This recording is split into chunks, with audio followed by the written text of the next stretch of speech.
Well, Bill, thank you so much for being here. I'm really excited to get the opportunity to talk to you. It seems like you have a reputation and a long history of being really early to things. You know, at a time like 2012 when most people hadn't even heard of Bitcoin, let alone understood it. You were giving TED Talks on Bitcoin. What is it about your approach to technology, to things that are coming on the horizon? What lens do you look at these through that has enabled you to be so early? I really believe that in some ways, Bitcoin represents the rest of the world catching up with what I've been passionate about for 25 years. So it's not like I don't feel like I got out in front of it. I feel like in some ways I've always been there.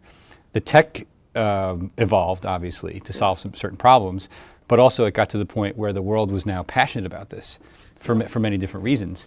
And that's fantastic because it's also enabling myself and Abra to solve some, I think, really big global consumer problems.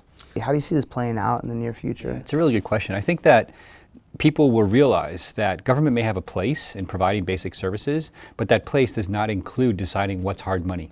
Exactly. Meaning how do I take my productivity and put that in some form of storage that represents the work I've done to create that wealth. The next generation of real hard money coming via Bitcoin is solving so many different problems that people don't even yet understand. Yeah. Right? And I'm really excited about that.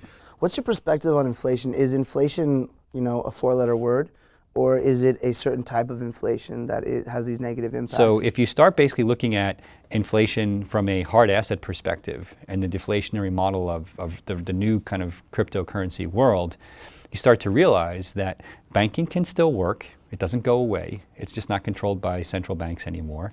And deflationary assets doesn't translate into permanent recession once a recession hits because you can't just start printing money, right? People want to eat. Yeah. They will figure it out if you trust them and get out of the way. We don't do that anymore, right? Eventually, governments will find their place because the public will force them to. Do you have a hopeful view of the future? And is it more hopeful today than it was a couple of years ago, and why? I view the future as very hopeful. As a matter of fact, I don't really think it's a matter of opinion.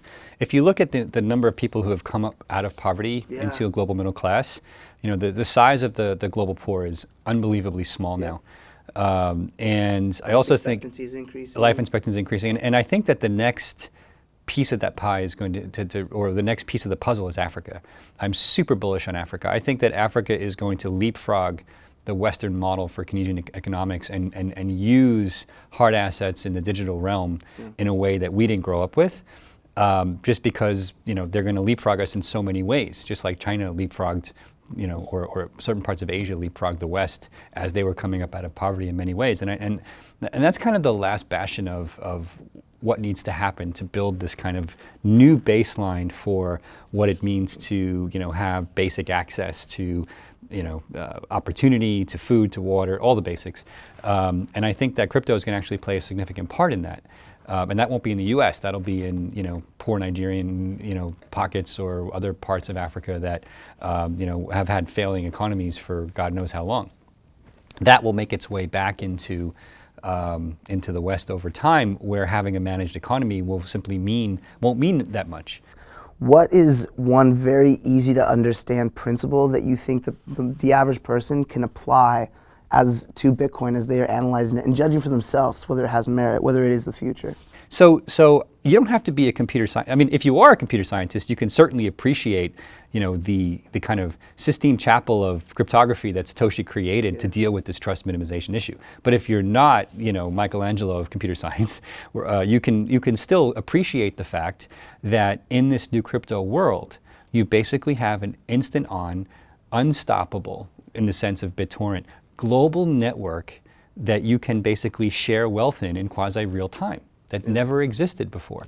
And like I said, if I can have this conversation with somebody who's a sculptor, who intuitively gets that this is significant, not only for them, but for the whole world, then I know that we're onto something. Yeah.